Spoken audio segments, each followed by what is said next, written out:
Sir, আপনার কাছে আমি খুবই বেসিক একটা প্রশ্ন করব। আমি বিশ্বাস করি যে আপনিও বললেন সন্ত্রাস হলো অন্যায়ের বিরুদ্ধে যুদ্ধ, রাইট? আমি আরো মনে করি সরকারের বিরুদ্ধে যুদ্ধ সাধারণ মানুষের যুদ্ধ। কোনো মানুষের সাথে যদি অন্যায় করা হয় তাহলে সেই মানুষ প্রতিশোধ নিতে গিয়ে অন্য মানুষকে হত্যা করে। সে তার সাথে যে অন্যায় হয়েছে তার বিরুদ্ধে যুদ্ধ করতে চায়। তবে আমি বিশ্বাস করি মানুষ প্রতিশোধ পরায়ণ। আমার অবস্থাও যদি গুজরাটের মতো হতো তাহলে সে যা করেছে আমিও তাই করতাম। এছাড়া আমি কি করতে পারি? পুলিশের উপর আস্থা নেই, আদালতে গেলে 10 বছর লেগে যাবে। তাহলে একজন সাধারণ মানুষ সেখানে কি করবে? যদি অত্যাচার করা হয় আমার মতো সাধারণ মানুষকে আপনি কি উপদেশ দেবেন? যদি আমার সাথে আমি আপনার সাথে একমত। আপনি যেটা বলেছেন সেটা যদি আপনার আর আমার হয়, যদি দেখি আমাদের আপনজনদের চোখের সামনে হত্যা করা হচ্ছে, আমাদের মা বোনদের ধর্ষণ করা হচ্ছে, ঘর পুড়িয়ে দেওয়া হচ্ছে, তখন কি করবেন? আমি একমত যে আপনিও এই কাজই করবেন। একজন সাধারণ মানুষ এই কাজই করবে, এটাই স্বাভাবিক, যদি না আল্লাহর উপর আপনার বিশ্বাস থাকে। আমি আপনার সাথে একমত। 99% মানুষ যদি তারা চুরি না পড়ে, মেয়েদের মতো যদি চুরি না পড়ে থাকে, তাহলে সেটাই স্বাভাবিক প্রক্রিয়া। যদি না সেই লোক আল্লাহর উপর বিশ্বাস করে।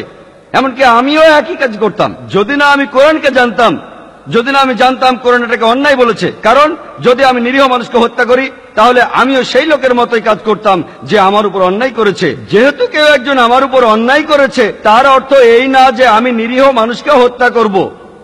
কেউ আমার ঘরে ডাকাতি করলে আমি আরেকজনের ঘরে ডাকাতি করতে পারি না। যদি আমি অপরাধীকে ধরতে পারি আর প্রমাণ করে শাস্তি দিয়ে আলাদা কথা, কিন্তু আমি নিরীহ মানুষকে হত্যা করতে পারি না। কোরআন এই কথাই বলছে যে নিরীহ মানুষকে আপনি হত্যা করতে পারেন না। যেহেতু আমি কোরআনের কথা জানি, আমি এই উপায়ে প্রতিশোধ নেব না। আমি প্রমাণ জোগাড় করার চেষ্টা করব, আমি সরকারকে বোঝানোর চেষ্টা করব। যদি তারপরও সে ছাড়া পায় আমি কি করব?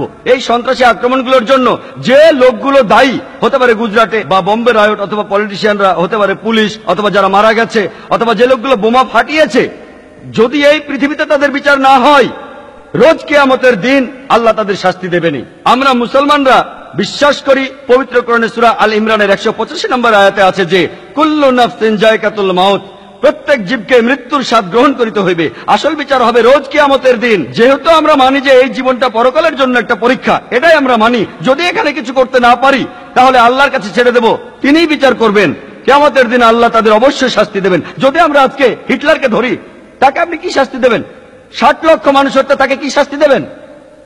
তাকে একবার মারতে পারেন, বাকি 59,99,999 জন লোকের কি হবে?